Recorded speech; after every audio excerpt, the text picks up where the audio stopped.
Anyway, we can probably work the other way down.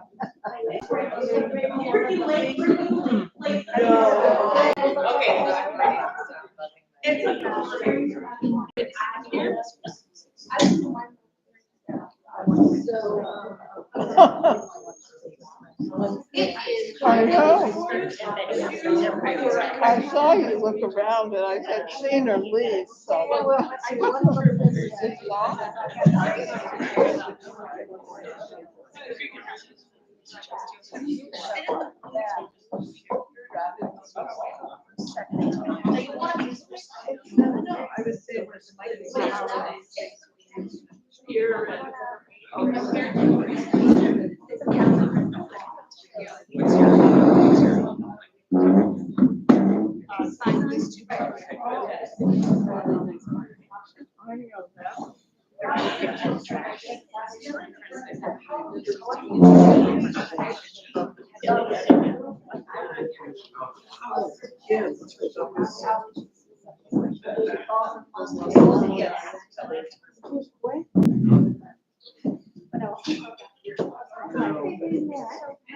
If you enjoy that one, you should watch.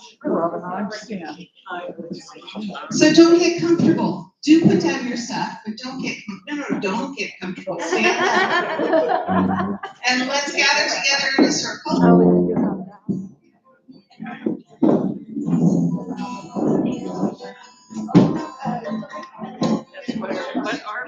Let's gather this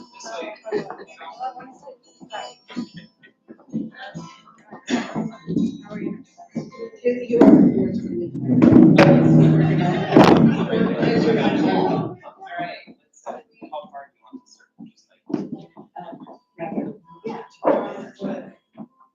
In the moment of life, let there be light.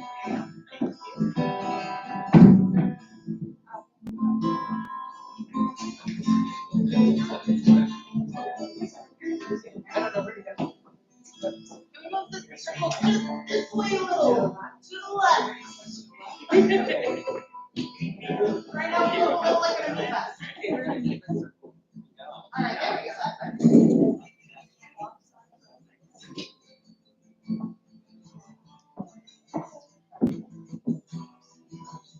Judaism loves liminal moments.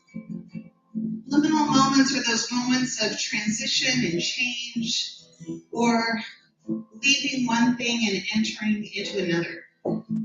Whether we're talking about entering Shabbat or leaving it, whether we're talking about starting a new year or leaving it. Judaism asks us to take a moment to stop and to consider and to reflect when we cross over the bridge of time. So on this Slichot night, it's not the last Saturday night of the year, but it's the beginning of the transition into the high holiday period. Take a moment, just take a couple of breaths. As we do so, let's think about things from the last year that we want to shake off, things that we want to leave behind. Whether it was behavior that we're not happy with, whether it was a sense of sadness, whether we're exiting from a period of grief and going back into the world, whatever it is, let's give ourselves a moment to say goodbye.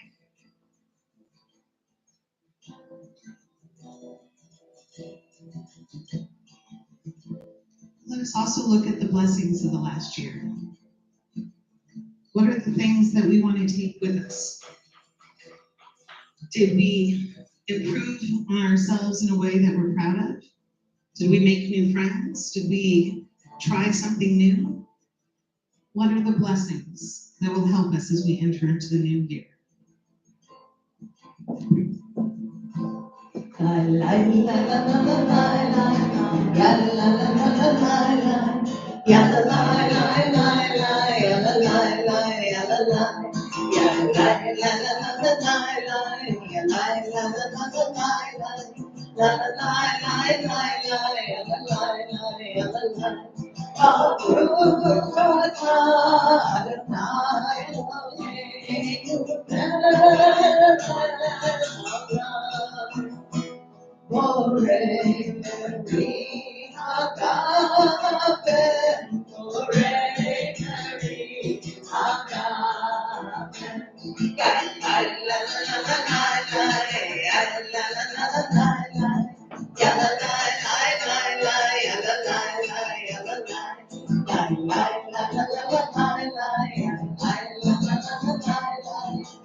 Shavua Tov. I'm going to turn on the lights so no one trips, but if you want to get one quick round of food or drinks, do so quickly and come and sit down. And then we get to learn with Rabbi Stacy.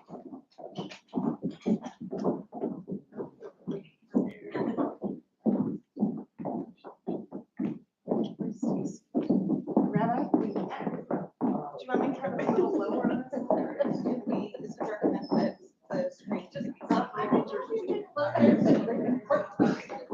We recommend that the screen just be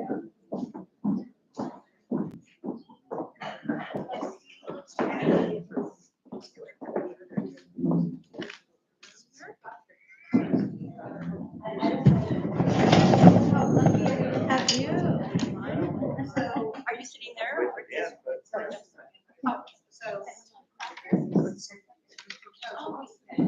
And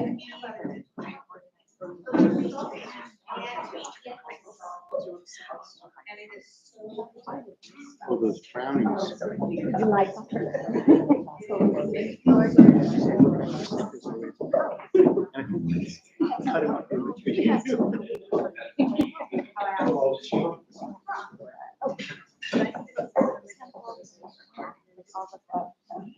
It's good.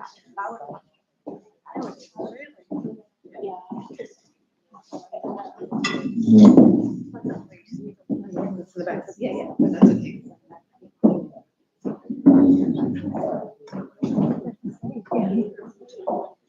There's cookies there in this I one. know. I like the graphics. I was wondering how I got this. So Shavua Tov, everyone. Yeah.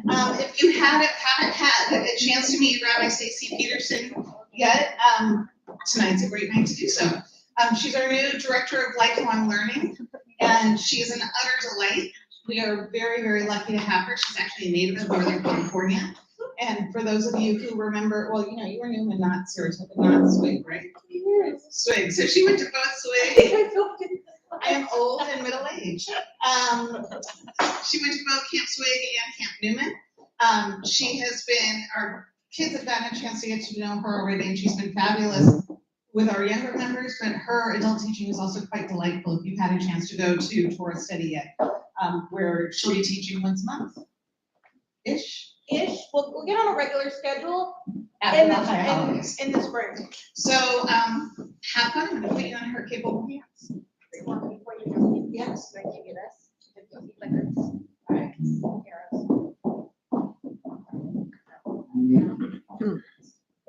Check it, there we go, thank you. Hi, everyone. I think what I'm about to do is gonna be very controversial. And I promise I do not mean the language negatively. It's just this is what we used to say at camp.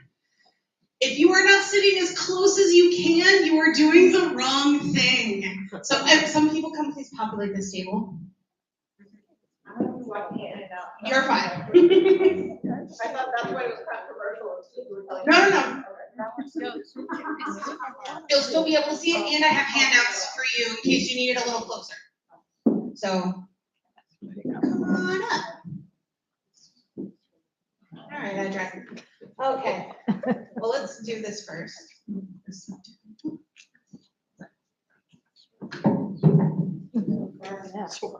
Anyone who needs it a little closer to them, I do have handouts.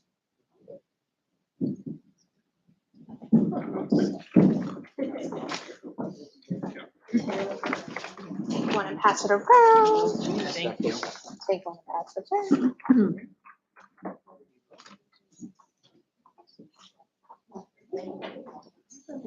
Those of you who have now received your handout will know this session is called The Dangers of Holding Grudge. It's also up on the screen.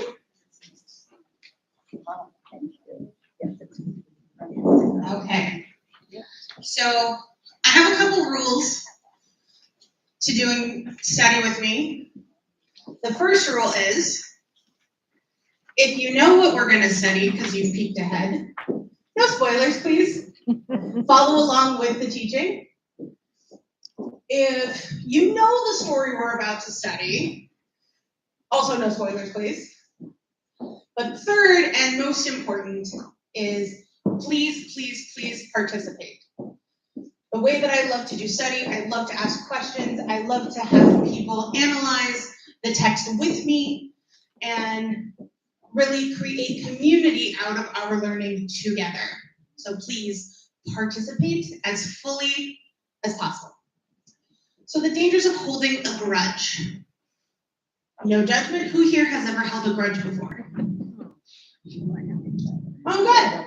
We're in good company. We all know what it feels like to hold a grudge, or most of us do anyway. But can anyone define the word grudge for me? Can anyone define the word? Yes. I can't really define it, but I would say when I was looking here, I kind of cheated. Resentment. Holding on to resentment. Holding on to resentment. I like it. Anyone else have a different definition? We can build a working definition together. Other ideas, or everyone comfortable with that? Yeah. But retaining angry feelings. Retaining angry feelings. Maybe Okay. trying to get back at someone. Ooh, trying to get back at someone when the opportunity presents, maybe. Because when you're holding a grudge, not always actively Yes, like trying to hurt someone. it's a possibility. If it's a possibility. Right. All right, these are good ideas to keep in mind as we dive into the text. So a little heads up on what we're going to study. We have some 2 introductory texts, small ones. And then we're going to dive into a story from the Talmud about 2 friends and what happens to them because of a grudge. Be forewarned, this is not going to be a happy ending. The Talmud does not really do happy endings. So that is your warning about the end of the story. But let's look at our preview text first. Oops, too far. Can someone read from Leviticus 19:18 for us? Really loud. Yes, Steve. You shall not take vengeance or bear a grudge against members of your people. Love your fellow as yourself. I am God. All right. So this text comes from Leviticus 19. It is also known, yes, I saw them. This is known as the Holiness Code. It is a set of laws found in the midst of Leviticus, which mostly has to do with the temple and the priests, but it's actually a set of laws about how us average everyday people can live our lives with holiness. And this seems to fit pretty well with that. It just makes it pretty simple. Don't do it. Easy. Is that actually easy for humans? No, it's not. Humans, we are very complex creatures. We rely on our emotions for a lot of things. Holding a grudge actually comes from all of our negative feelings, including holding a grudge, come from our sense of need for survival and to avoid things that hurt us. But we know we don't need all of our survival instincts anymore. We still need a lot of them, but we don't need everything. And even in the time of our ancestors, it was pretty clear, holding a grudge is not going to be beneficial, and it's much better if you love your fellow as yourself. Now we have a more modern piece. This is from the Social Justice Commentary on Pirkei Avot. Just a little description of what holding a grudge or holding resentment can do. Can I have a volunteer to read this one? Please. Holding resentment is like holding on to a hot coal. Waiting to throw it at your enemy, you burn yourself. Negative emotions like hatred or bigotry can be crippling. Does that sound like a fair description of holding a grudge? So I came across this text a few weeks ago with one of my study partners because we're studying this book together. And the minute I read that, I was like, ooh, I have to put it in this text study. So I want this, especially, yes, Leviticus 19, but also this specifically to be our frame of mind when we look at the story we're going to look at together. This idea that negative emotions are crippling, that really when we're holding resentment, we are actually hurting ourselves in the process. And I think that will make the story that we're about to read together very clear. So this, a little background, this story is about 2 rabbis named Rabbi Johannan and Reish Lakish. Can you all try and say those names with me? Rabbi Johannan and Reish Lakish. Okay, so this comes from the Talmud. It's in Bava Metzia, which is an interesting text because it's mostly about damages. So why is there a text about holding a grudge in the middle of a conversation about damages? One thing we might want to think about as we go. So this is actually a very interesting piece of text because in the same text, we get both the very beginning of their friendship and we get the very end. And then their middle of their friendship is spread throughout the rest of the Talmud. But today we're only focusing on the beginning and the middle, or the beginning and the end. Can I have someone read this text, please, either from the page in front of you or from the screen? Please. Read it loud.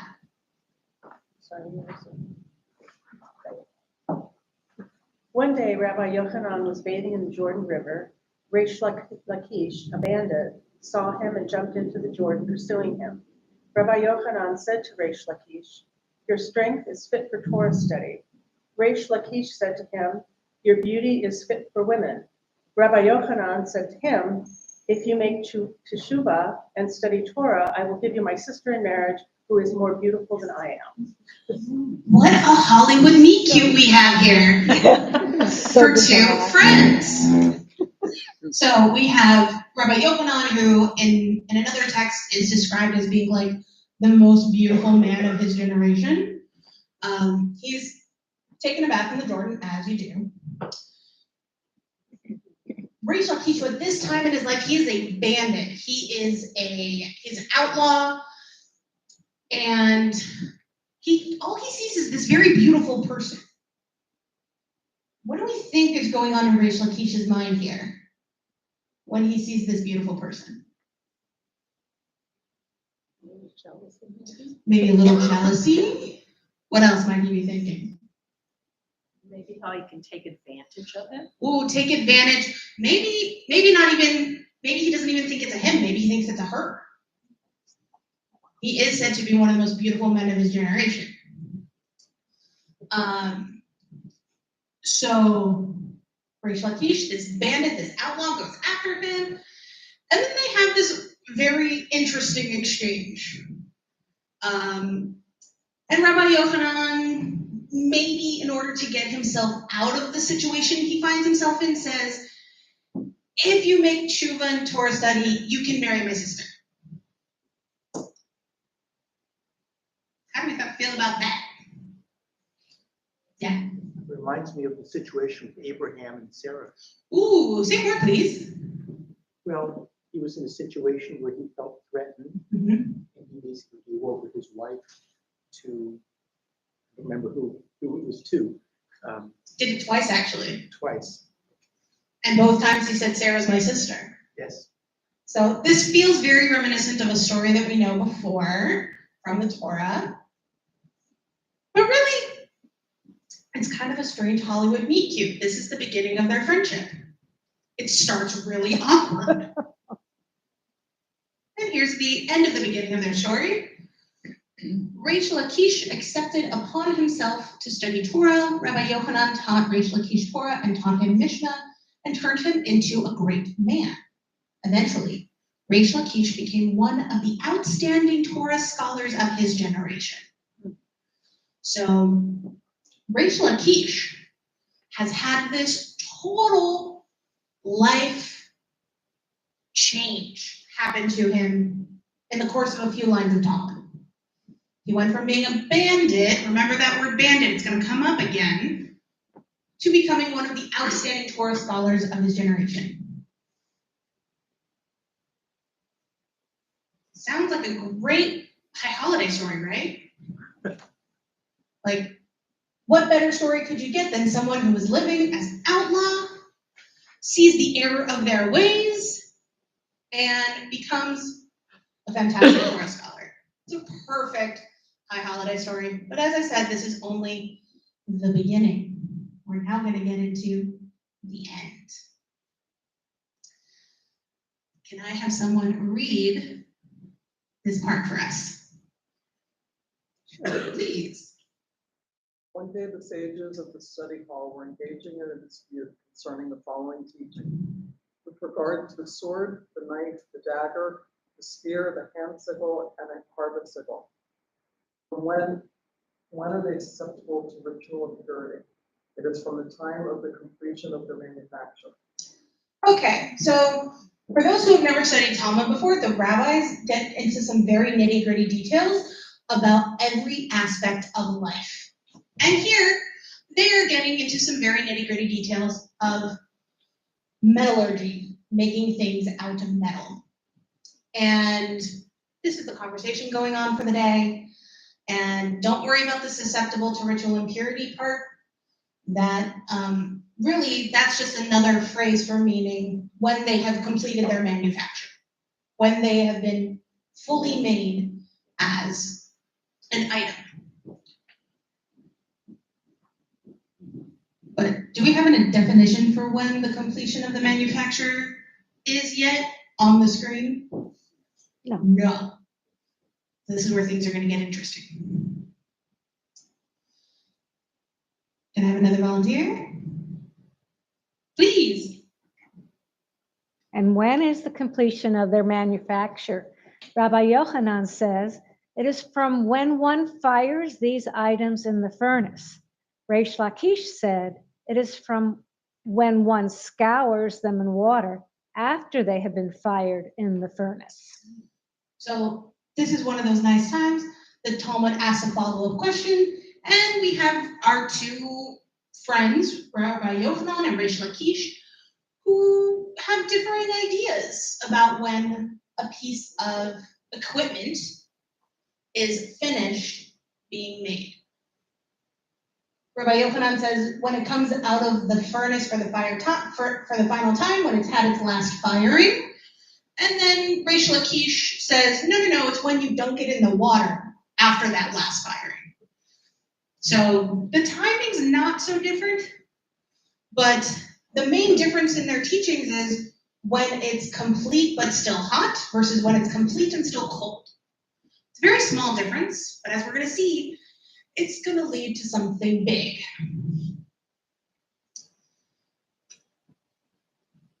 All right.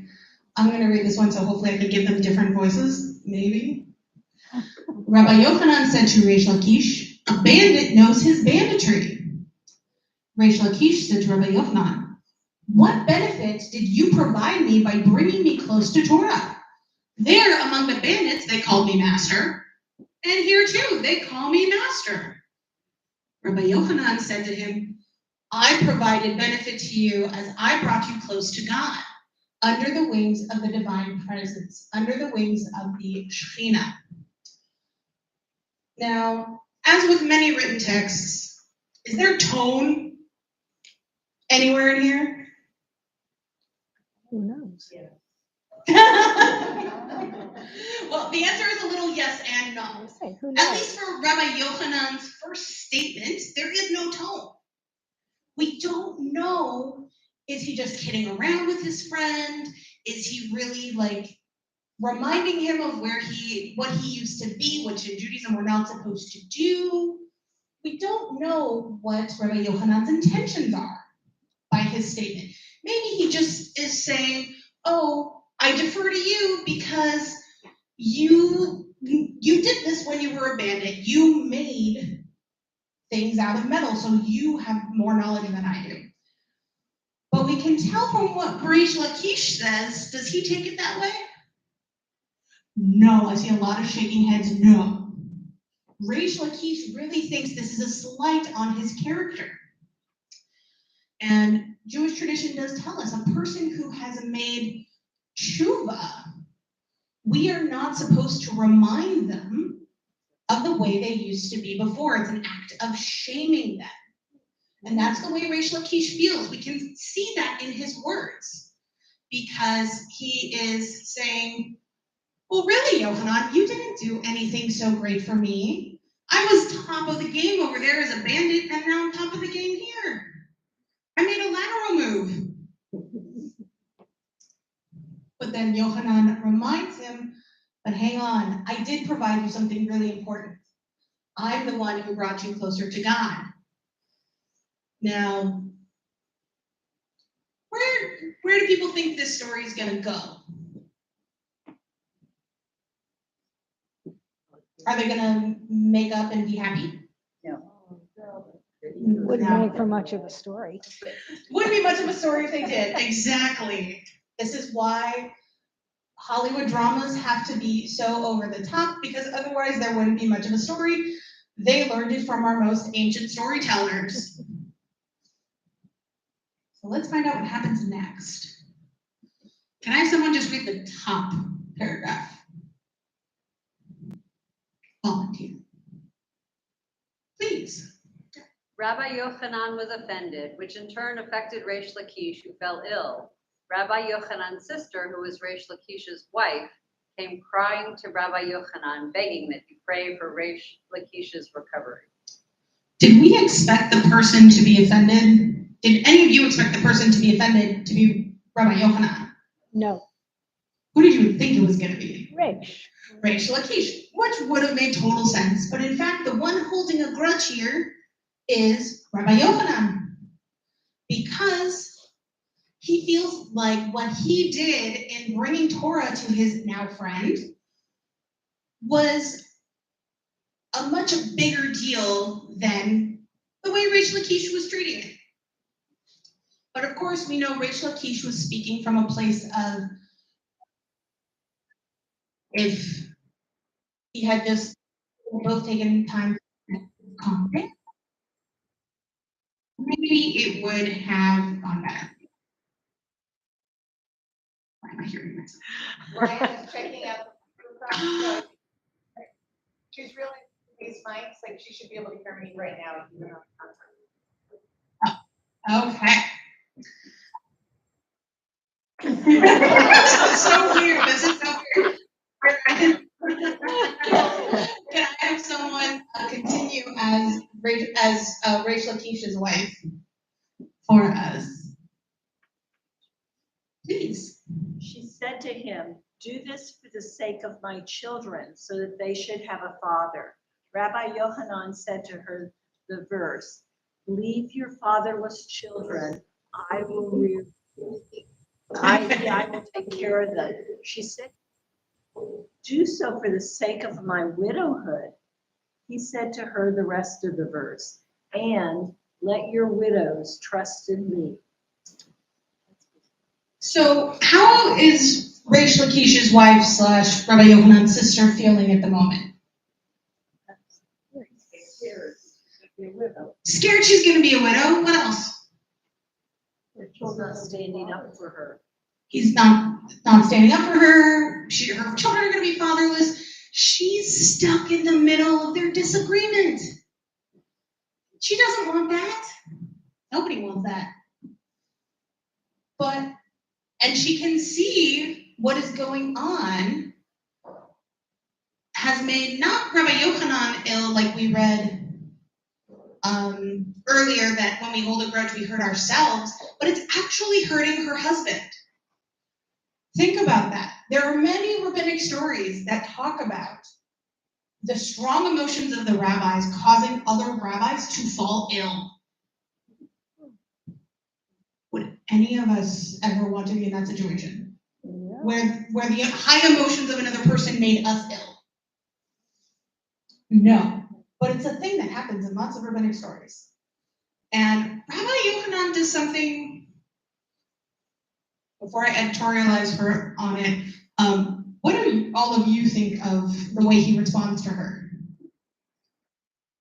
Pretty outrageous. Oh, I heard callous, outrageous, other words? It's got a little ego trouble. Got a little ego problem. Right, he's using the words of Jeremiah, which are words of a prophecy, which mean they're really coming from God. And he's using those to say, don't worry, I'll take care of your kids. Don't worry, I'll take care of you in your widowhood. It'll all be fine. He also says fatherless children, so he's basically saying, let Reish Lakish die. Let Reish Lakish die. I'm not concerned here. My hurt feelings matter more. Oh, and the let your widows trust in me sounds like leaving it to God. Maybe, could be. That's another way to read it. And maybe, yeah, that's definitely another way to read this. But whatever his meaning, we can feel it. It's very callous. He's not even using his own words to communicate with her. He's using words of Torah to hide. At least that's my editorializing. I view him as hiding behind words of God here. Ultimately, Reish Lakish died. Rabbi Yochanan was sorely pained over losing him. Let's just focus on those words for a second. So I said it a minute ago, there are many rabbinic stories where the feelings of one rabbi can cause other rabbis to get sick. In this story, not only does it cause him to become sick, he does eventually die. And how does Rabbi Yochanan feel about his friend dying? Pain from losing him. We might have thought that he would feel justified. Like, oh look, my grudge did its thing, but no, he has regret here. He is pained at the loss of his friend. He didn't do enough to protect him. And he let his emotions, this is gonna sound like a very weird sentence I'm about to say, he let his emotions kill his friend. And so now we're gonna have to find out, how do we help Rabbi Yochanan in this situation? There's some funky names in here. I will read this section for us. The rabbi said, who will go to calm Rabbi Yochanan the mind and comfort him over his loss? They said, let Rabbi Elazar ben Padat go, as he is clever and will be able to serve as a substitute for Reish Lakish. Rabbi Elazar ben Padat went and sat before Rabbi Yochanan. With regard to every matter that Rabbi Yochanan said, Rabbi Elazar ben Padat would say to him, there is a ruling which is taught that supports your opinion. So what is the intention of what the rabbis are trying to do here? All the colleagues of Yochanan and Reish Lakish. What are they trying to do? Giving him a student? Other thoughts? Calm him down. Maybe refocus his mind so that he's more focused on Torah than on his grief. They're trying to help. They want to help. This is their friend. This is someone they love. And so they think maybe getting him a new student is going to work. That'll give him enough of a distraction.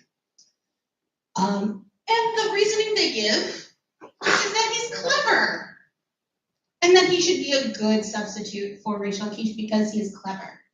But in the second half of their interaction, does it sound like he's being very clever? Why not? Very rote. It's very rote. We would expect someone who is clever to be pushing back, to really engage in conversation. But here he's just saying, oh, there's a ruling which goes along with your opinion. You're right. I think that's going to get old very fast for Rabbi Yochanan. So let's see. Can I have someone read this and get very angry as they get down towards the end? I'll do it. Please, in a big voice. Rabbi Yochanan said to him, are you comparable to Reish Lakish? In my discussions with Reish Lakish, when I would state a matter, he would raise 24 difficulties against me in an attempt to disprove my claim. And when I answer him with 24 answers, and the halakha by itself would become broadened and clarified. And yet you say to me, there is a ruling which is taught that supports your opinion. Do I not know that what I say is good? Okay. How's Rabbi Yochanan feeling about this situation? I think he believes they're humoring him and trying to placate him. Yeah, which is not great. Look at the way he describes the back and forth he used to have with Reish Lakish. When I stated one matter, he would raise 24 difficulties. And I would respond, and we would sharpen each other, and it would become broadened and clarified, and we would know what the halakha is from our back and forth. And yet you just keep telling me that I'm right. I know I'm right. That's not what I need here. Yeah. This response to Reish Lakish at the beginning is what started all of this. Ah. Reish Lakish disagreed with him, and he defended him. He called him names. He did some. He actually violated this. Yeah. He violated this, and that's what he's coming to realize. I should have kept my comments on the halacha, on the law, not on personality. And that is such a huge thing when it comes to learning with people, is that while we want to bring our whole selves and all of our experience to our learning together, there are certain boundaries. We don't insult each other when we do that. And we can now see he's realized that he's really coming to terms with what he's done. Rabbi Yochanan went around tearing his clothing, weeping and saying, "Where are you, Reish Lakish? Where are you, Reish Lakish?" Rabbi Yochanan screamed until his mind was taken from him. The rabbis prayed and requested for God to have mercy on him and take his soul. And Rabbi Yochanan died. So even though the rabbis attempted to get him some help, ultimately that help just made things worse, because the person who was helping didn't do it in the right way, and he goes mad. He is mad with grief over the loss of his best friend. And if I were, can I get back all the way to that one? Oh, here we go. Can someone read this one for me again, please? Holding resentment is like holding on to a hot coal, waiting to throw it at your enemy and burn yourself. Negative emotions, like hatred or bigotry, can be crippling. So instead of actually hashing it out with his best friend and working on their relationship together, he held on to the grudge so long that it caused his friend to die. It caused him to go mad. Sound a lot like this. And ultimately, the only peace he could have was for the rabbis to pray that God take his soul and to let him die in peace. So like I said at the beginning, this is not a happy story. The Talmud does not have a ton of happy stories, but there's a lot we can learn from this story. So I want to take 30 seconds and just think about, what are your reactions to this story? Initial reactions that have developed over the course of reading the story. Take another chance to look at the text if you need to. How are you feeling about the story, and what do you think our takeaways for 2022 are?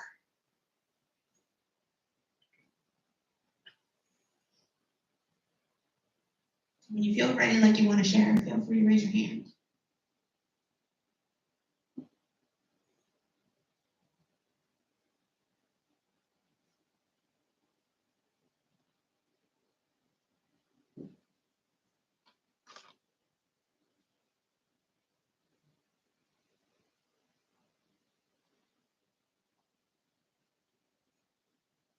Yes, Rabbi.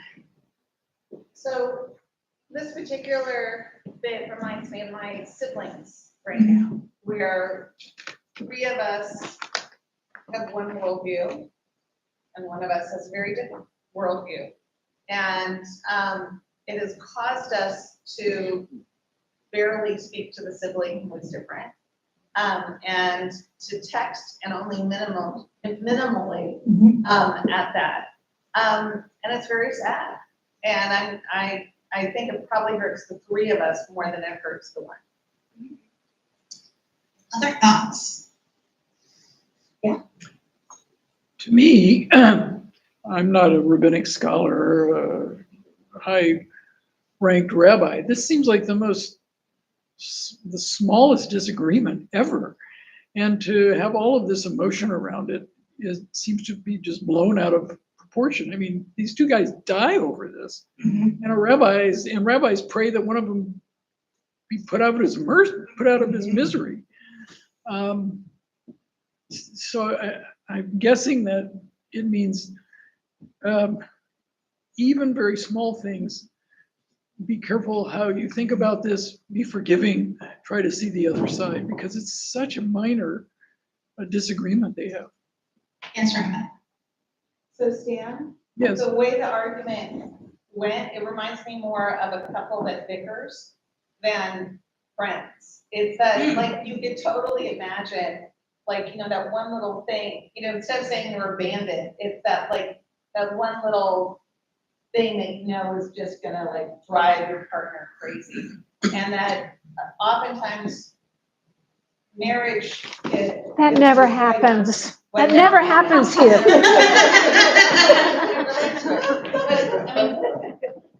Marriages tend to break down not because of the big fights, but that constant needling and that little nastiness. And that felt like just a little nasty dig that he probably knew was gonna get under his skin. And it would be like, oh, did that bother you? Kind of like that innocent kind of thing. So when did Rabbi Yochanan have the grudge? Was it at the very beginning when he was talking about how beautiful he was, or was it at this point? Really on track and say it kind of sounds like a love story between the men more than anything, and because they couldn't marry each other, so he could do his sister. Well, and I will add to that when you look at a lot of ancient literature, we see this in David and Jonathan's story, we see it in a bunch of stories. The relationships between men is where we see a lot of that love expressed. And so this is his best friend. Like, if my best friend were to say something like that to me, it would be like my partner doing it because we're that close. Yes, please. So my thought is that there might have been a backstory here that we're not told. At one point, it says that when we debate, that each of us provide these 24 different reasons. Well, that sounds like if they're tolerating that, they're friendly, they're having back and forth. But the first thing that Rabbi Yochanan says, a bandit knows about his banditry, is really, it's almost like reminding a convert that you're a convert. Yes. Not accepting them. In this case, the rabbi had changed, Reish Lakish had changed to the point that he was scholarly. Yet he's being reminded, as a stab in the back, that you were a bandit. You need to be embarrassed by that. But then the response to that is not from Torah. It's basically, what benefit have you provided me? So it's really a slap at the rabbi. You think you've helped me, but I'm the master. I was the master before, so there's a lot of ego mixed into that. So I think that there was a lot going on before this. Well, and that's the linchpin here, right? Is like, we get told towards the end of the story, the very end of the story, that when they would discuss halakha, they didn't bring emotion into it. They didn't call names or anything like that. But the version that we get, the story that leads to all of this destruction in their lives, that's exactly what happened. They do go for, pardon the term, they go for the jugular at each other, which is not what they're supposed to do. Yes. It kind of reminds me of, and this is like a true thing, of dying of a broken heart. It really does remind me of like a married couple or even siblings of having literally dying of a broken heart. Or even a parent. I remember when Carrie Fisher died, and then not much long after that, her mother died, and like you could just tell that it was from a broken heart. It's a true thing. When my brother died, I was like, okay, my heart is. They're like, yeah, that's what they call it, dying of a broken heart. Like it's a true thing. How do I do that? And then yes, we'll come back. So you asked how it affects us in 2022. And I'm thinking as I'm listening to people here, and I'm a therapist, everybody, some of it is very individual and very personal, and like the husband-wife kind of thing, or husband, whatever partner. But what Rabbi brought up really hit me, because I'm thinking about how we as Jews are supposed to be people. A people, and we as Americans are supposed to be a people. And I literally sat there and came yesterday while one of my friends got on Facebook, and another wonderful, thoughtful therapist friend, but she wrote about how she really feels like abandoning and leaving this country. It's that or all or it's all out and out war. You know, that we cannot have these discussions because our emotions are so hot right now. And people are so divided. And literally, I'm looking at this and I'm thinking, what does that mean about our country, our world, our people? And yeah, that's all, debarking. I I really think the emotion here is guilt, not a grudge. I mean, the Johannan said something that was sort of flippant and mean. To me, that didn't sound like a grudge. And it was so hurtful to the other rabbi, he responded back angrily, and then he died. He got sick from it and died. And Johannan was so upset that his friend died from what he said, he got sick and died. So remember also, he is bearing a grudge against Reish Lakish for that comment of, so what, you brought me close to Torah. That didn't do much, it was a lateral move. That's what is causing Rabbi Yochanan. I think it's a mixture. He feels guilt for calling out his friend, but he also is holding a grudge based on how Reish Lakish responded. You know, maybe he really was just trying to, jab him in the ribs a little, having a little fun, and his friend took it too far. I think one thing we haven't talked about is the nature of a grudge and the fact that usually hold a grudge against someone when you have other emotions about this person. It's usually if you care about someone or they have some impact in your life. Because if someone slights me and I don't know them, I'm not gonna care. I'm not gonna usually carry that with me. They're irrelevant to my life. But when my brother slights me or my friend does something to upset me, that's when I can hold on to that. But underneath is this layer of either respect or admiration or friendship or love. And so that's what keeps that grudge there. And I think in the case of Yochanan and Reish Lakish, I think the only reason that they knew how to throw shade at each other like this is because they knew each other that well, because they care about each other that much. And they probably sat there night after night listening to their stories and growing together so that, and I think that's the part of the grudge, and when the other person is no longer there, especially in a case of a death or something, that grudge doesn't have anywhere to go. And that void just gets filled with despair or regret or remorse or guilt, right? To the point where, the rabbi dies. So I think that's part of this story that maybe we haven't taken a look at yet. No, I thank you for that, because it's something we know, but without mentioning it out loud, it's something we can look over. Yeah, they love each other. Remember, I said this was the beginning of their story, their funky meet cute, and then the end of their story. The rest of the Talmud is filled with the middle. And the Talmud is long, for anyone who has never seen it on a bookshelf. It is volumes and volumes and volumes. These two appear a lot, always disagreeing with each other. And yet, there's that one time. And let it all fall apart. Yes? I also think there's a real warning about ego. Because, yes, Rabbi Yochanan was the rabbi first, and he brought him up to Reish Lakish to be a great rabbi. But he couldn't let go of, I did this for you. It wasn't all about me, as opposed to, no, it was about God. Well, though it actually, I was thinking the same thing. It actually says Rabbi Johannan taught Reish Lakish Torah and taught him Mishnah and turned him into a great man. And then eventually Reish Lakish became one of the outstanding Torah scholars of his generation. So it does sound like maybe Rabbi Johannan was taking a lot of ownership for Reish Lakish's success, and then Reish Lakish may have surpassed him. Anyone ever have a teacher who always took credit for your success? Because I know I have. And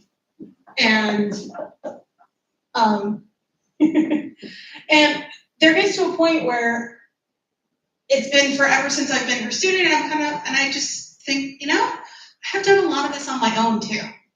Yes, you got me started. But I never say anything because I know it makes her happy. So maybe Rachel Keith should have just, said, I'll go along with it because I know it'll make you feel good how far I've come as a student and as a scholar. He could have let go first. Yeah. Playing devil's advocate a little bit here. So my partner and I have moved here and we're joining a community where there's going to be a bunch of people living together in the big apartment complex. And we have these meetings where people do all of this like uber democratic stuff. We have to agree on everything and we have to give everybody a voice about everything.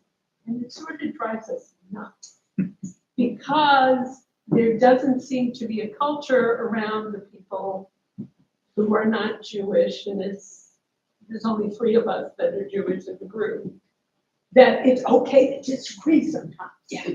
As long as you do it in a respectful way. Yes, exactly. And that seems to be a key piece of Jewish culture that goes way back to the Talmud. Because I know that when I've studied pieces of Talmud, there's always like a whole bunch of different opinions, and most of the time they're not even resolved. They're just out there. Yes, and that would lead us down another rabbit hole that I would love to discuss with everyone at another time, because I love talking about that stuff. But yes, there is I'll call it an unspoken protocol of the way halachic discussions are supposed to go. And yet usually the minute we see that get violated is when things go downhill. There's an entire other story that's very similar to this one, where that does happen as well.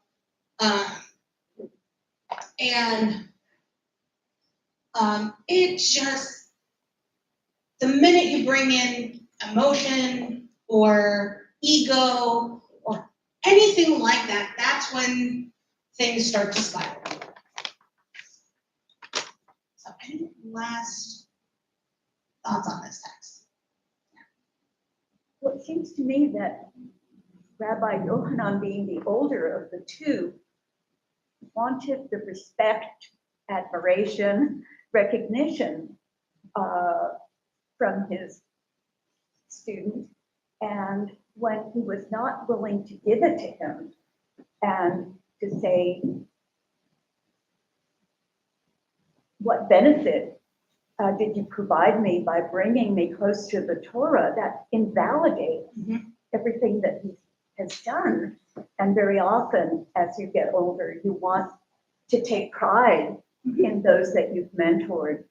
And he's refusing to acknowledge that for him. So it's very personal pain for him. Right. He still acknowledges, he says, yes, you brought me close to Torah. He says, you are the one who taught me. But what benefit, that's the interesting word there, what benefit did that bring me? Because I had I now have the same prestige over here as I did over there. As a bandit. As a bandit.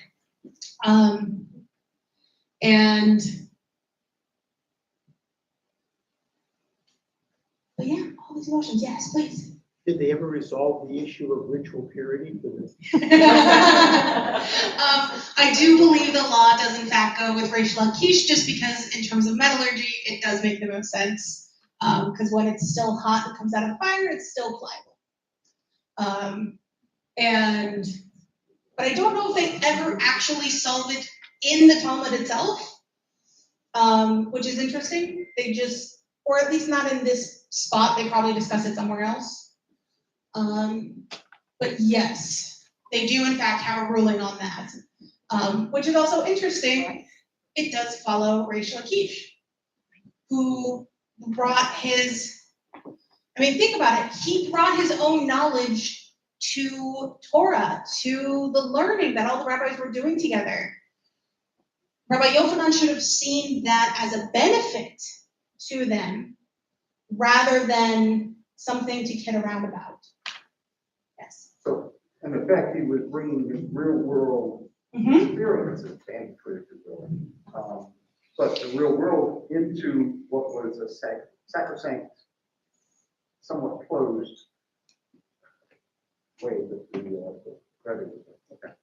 Right, and that's not unique. I mean, it happens all over the place in the Talmud where the rabbis bring their own life experience to it. We just don't often see then someone's life experience thrown back in their face like this. Yes. I have a different question. So does the Talmud come around and say, okay, this happened, your community, where's the therapist here to help us figure out how could we have, I mean, the students who tried to comfort Rabbi Yonatan, they were clueless.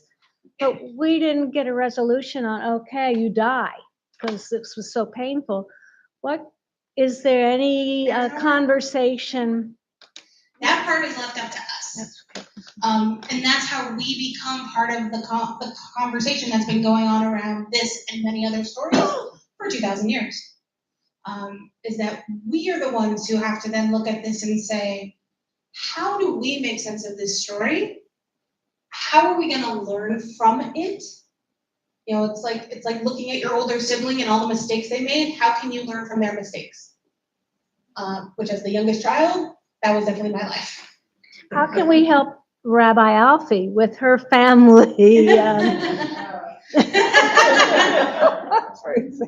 But it is a good question. Yes, I see your hand. It is a good question. They do not come back to it. In a lot of these stories, they leave the story at the end, whether it's just the conclusion of the story or that uncomfortable ending, because we're supposed to write the next chapter. Yeah, do we ever find out what happens to the poor woman who doesn't even get a name in this? Yeah, no. No.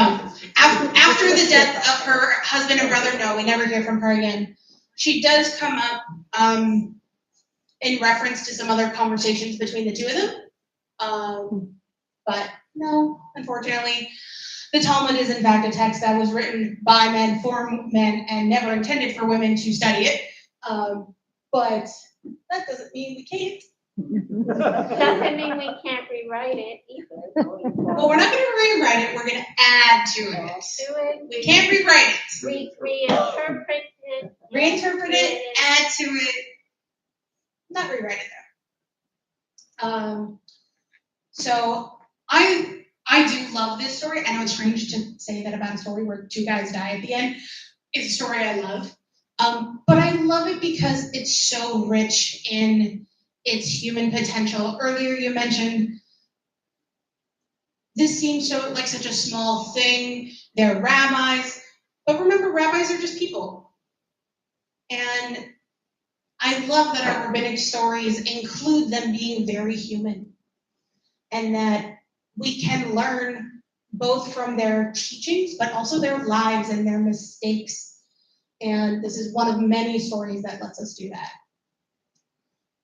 And perfect for the high holidays about not bearing a grudge, because as we enter the new year, we can reflect on our relationships with those in our lives that maybe we don't talk to. Now, acknowledging there are probably some people that we shouldn't be talking to because it's healthier for us not to.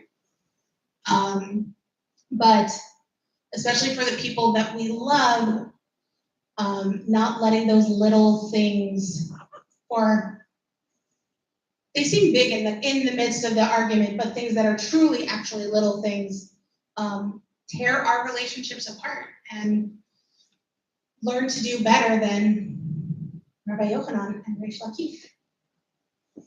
So thank you everybody for learning with me. This was really wonderful, great discussion. If you like this, please come to Torah study or come to some other things that I'm going to be teaching. I love to bring Talmud to into my teaching, and I will most likely be doing more stuff about rabbinic stories because They're crazy and they're fun. So thank you everyone so much. Thank you.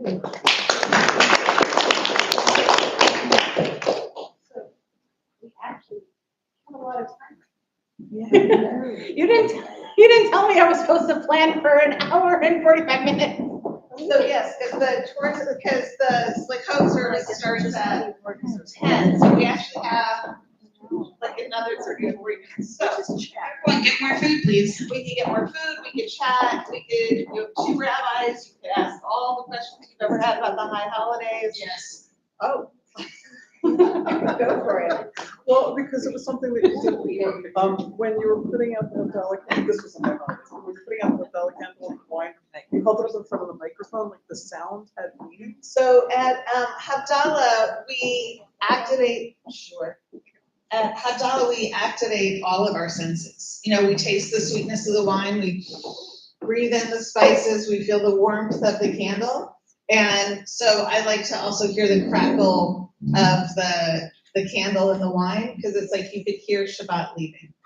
It's like the front door closing after your last guest left. High holiday, just high holy day, are they complete synonyms? They're like context. I'm betting West Coast, East Coast, I'm not sure. What do you say?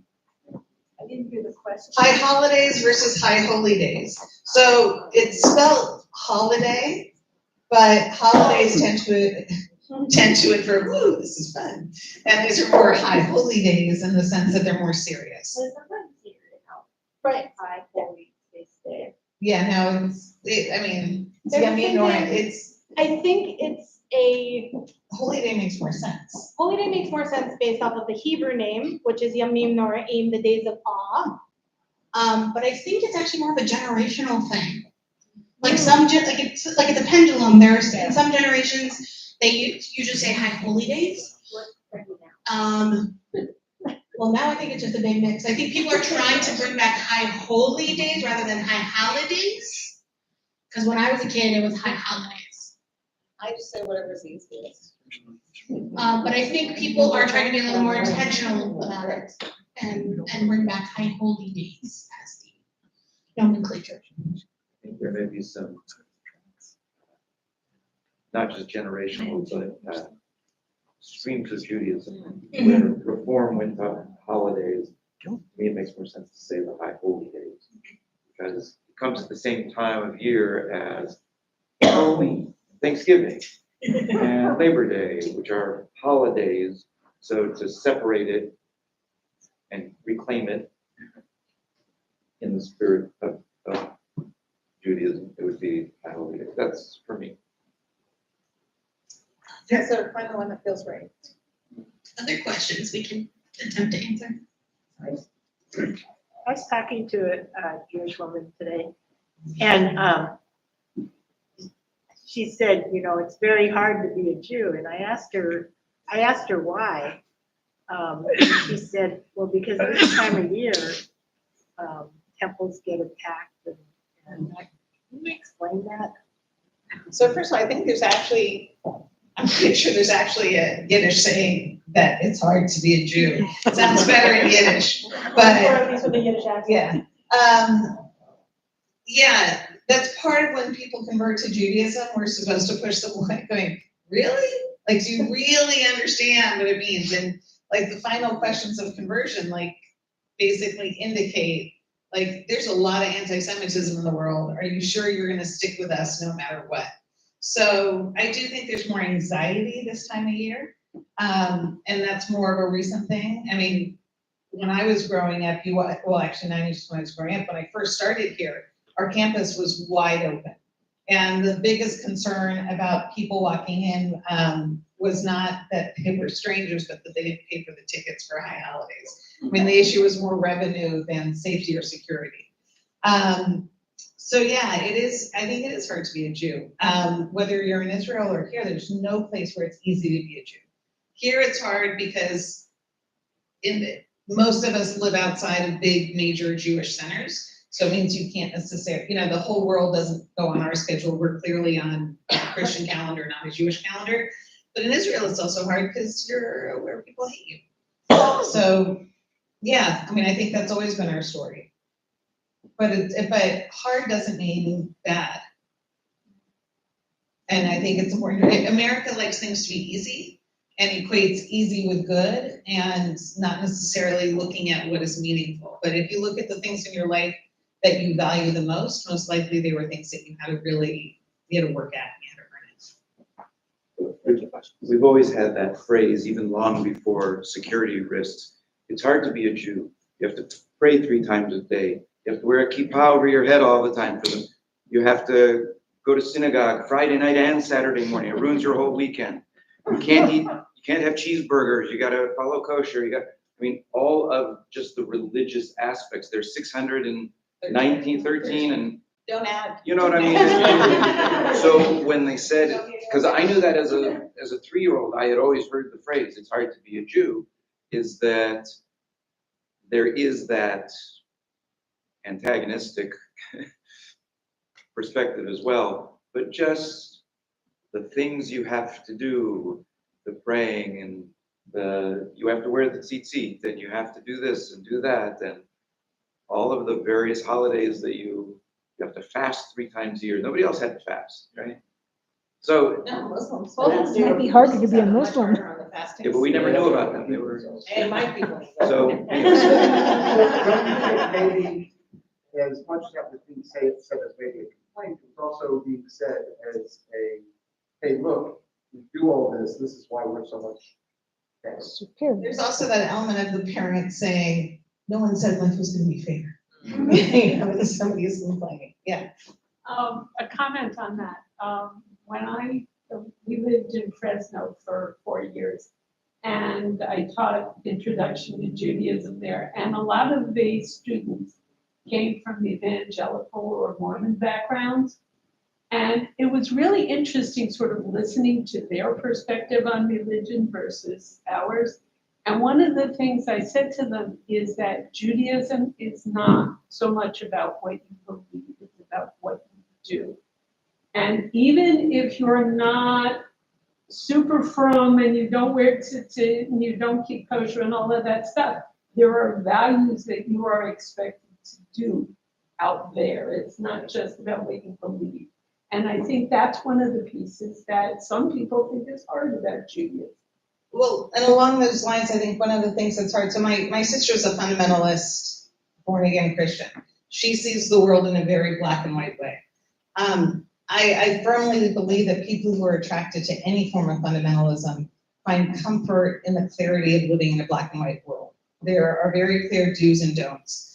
And part of the reason I think it's hard to be a Jew is Judaism is not traditionally black and white. It goes back to that liminal moment. We like the in-between stages. We like the arguing, like the opening argument here about like, when is something kosher, you know, or in Israel, about 20 years ago, there's a huge argument about can a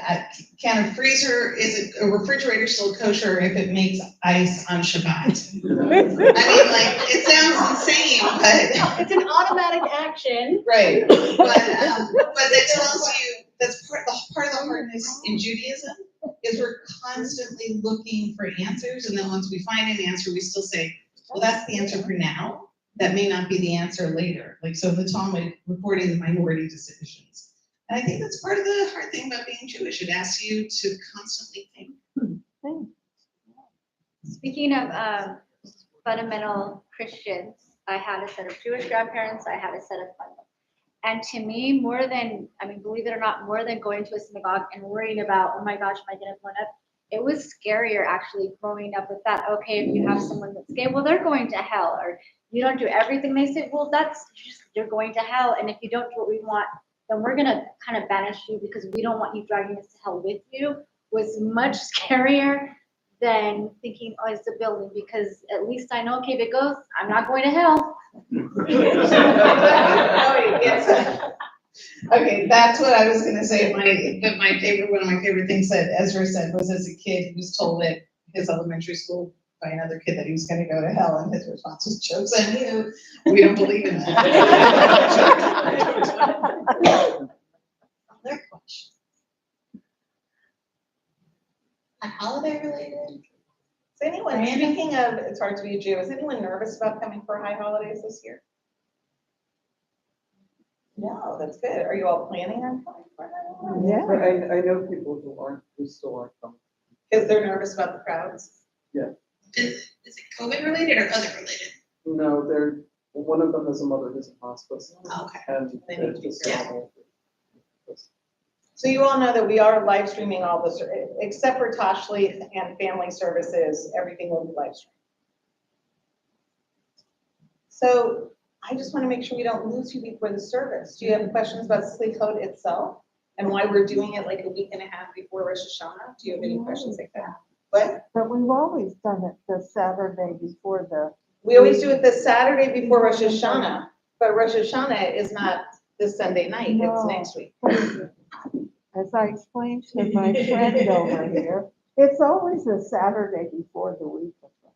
No, so not exactly. not It's supposed to be the Saturday before, unless there are less than 4 days before Rosh Hashanah. Oh. And 4 then it's, days. well, actually, this is the Ashkenazi way. Yes. So the Ashkenazi way is that there has to be at least 4 days between the Saturday night and Rosh Hashanah, otherwise you back it up a week. The Sephardim started earlier, maybe we have more to repent for. But it is they do it a little bit differently and a little bit longer. 40 days getting up really early in the morning to hear the shofar being blown. It's one way to wake up. Yeah. Best alarm clock. So, do any of you know when we're supposed to do Slichot? Midnight.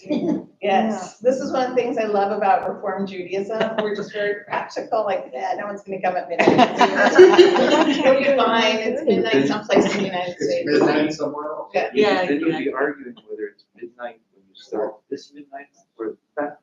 Well, but this is part of, I am fascinated by the concept of the liminal moment. Like, that's like the 6th time I've said it tonight. But that transition, that Judaism tries to like have you kind of capture that moment of transition, forcing you to slow down.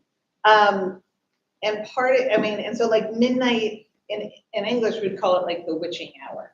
But for the rabbis, midnight was also a magical time. Even though our day starts in the evening, there's still a recognition that in the middle of the night, where it's not today and it's not yesterday, something magical happens in that moment. Something like, whether it's we're open to an experience that's different, or the heavens are open to the experience. It's to me, it's kind of a fascinating concept, because in a lot of things, Judaism is very left brain, but this is something where it kind of opens us up to the mysteriousness of life. Is that the reasoning behind holidays beginning at sundown? No, that's from Genesis chapter 1, the first paragraph. And God said there was evening and there was morning, a first day. And because the Torah starts by saying evening before morning, that's why our days start in the evening. They also didn't have clocks, so I'm betting it was a lot easier to figure it out also. Well. Well, no, because sunset. Oh, yes. It's like a clear marker. I'm curious, in Orthodox communities, are there other celebrations or observances in these countdown days to Rosh Hashanah? The whole month of Elul in the Orthodox community, they will blow the shofar every day without a blessing, leading up to Rosh Hashanah. Not necessarily doing like the early morning slichot that the Sephardi community does, but they do blow the shofar. They'll have special study sessions to get prepared. Basically, their regular curriculum, like, it's thrown out the window, and it's all focused on preparing for the high holidays for the whole month. Which is fascinating. This is one of the places where I do think that Reform Judaism gets it wrong in a lot of synagogues. And I think B'nai Israel did it once upon a time too. Like, the rabbi will show a movie at Slichot. Sometimes, like, usually the movie is supposed to have something to do with repentance, but it always seems strange to me. It's like, we have so many good like, repentance is our thing. Like, there's so many texts on it. You don't really need to go for an outside movie to kind of find something to study. But how many of you grew up actually going to Slingfoot services? I don't think I knew about it until rabbinical school, like not a clue about it. I knew about it because I know the synagogue I grew up at did an ice cream social. Oh. Yeah, and a movie. Can you draw, help me? It was to attract people to come. There was no rhyme or reason. Right, I didn't talk about it. No, that's what it was, to entice people to come. I was just gonna say, some years ago here, we had a shofar blowing each Friday night during the Oh, we should do that. leading up to. Christine. Plan for next year? No. Oh, you're right there. Yeah, let's talk about next year. Actually, my question was gonna be, if they blow the shofar every morning, what is prescribed? What? They do, if I remember correctly, because we also did this at HUC in LA. I believe it is either one of each, or it's just a tekiah. I can't remember exactly what it was, but it was just to hear the sound to get us in the mood. You know what I bet the origin of that is? I will bet, I would actually probably put money on this, though there's no way to prove it. I would bet that the origin of that is some guy who was the community shofar blower started practicing a month in advance, and then other people were like, oh, that's cool, or oh, I didn't know I had to do that, and then everybody else started doing it. That's what I bet. Maybe. Because don't you start practicing a month in advance? Steve blew it this morning at Shabbat Thursday. I wouldn't be surprised if the first time, because I do not believe that is ever mentioned anywhere in the Talmud. So my guess is the first time it shows up is the Shulchan Aruch, which is about 600 years old. So Maybe he got paid by the tekiah. So we have time. So if you have not met the people sitting at your table, introduce yourself. I'll turn on more lights, grab some goodies, and stick around. But first, let's say thank you to Rabbi Stacy.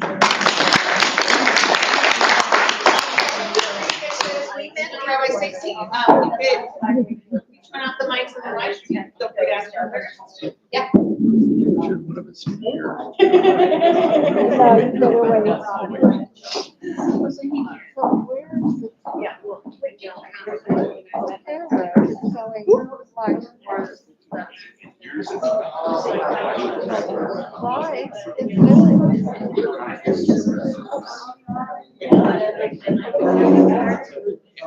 I noticed that when my kids were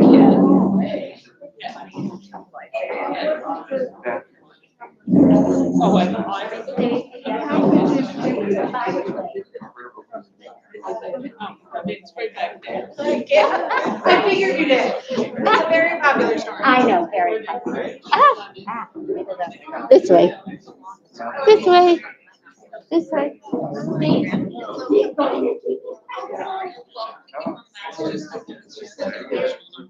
I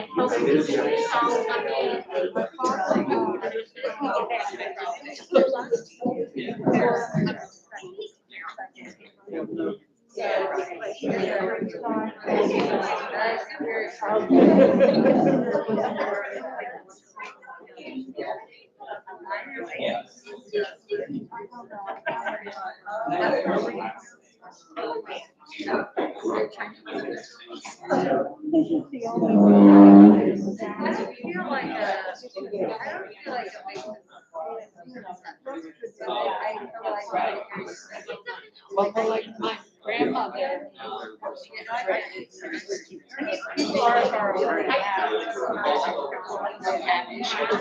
you know, so she sort of set it arbitrarily at September 15th because it was like the shot was that particular year when she was born.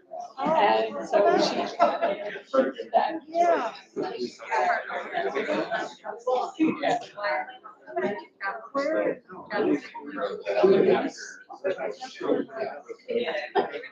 That's my.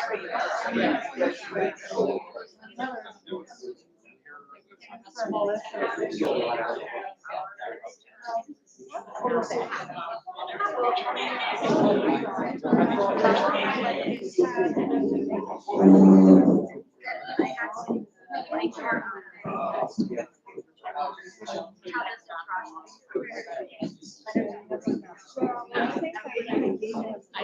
can do it. We're gonna do this one. I did. But she lost most of her. Hello. I don't think I got to formally introduce myself yet. I'm Kylie.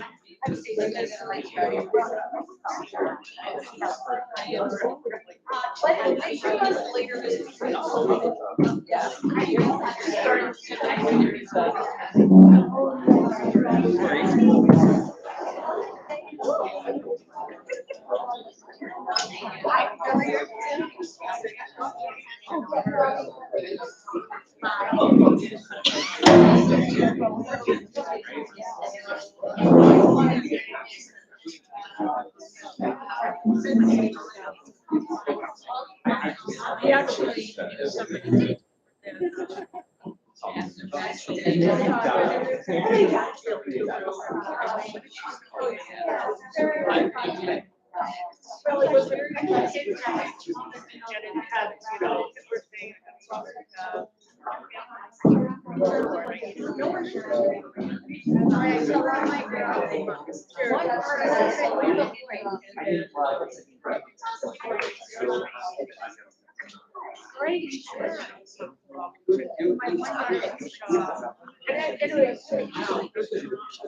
Yeah, I had to put my grandpa.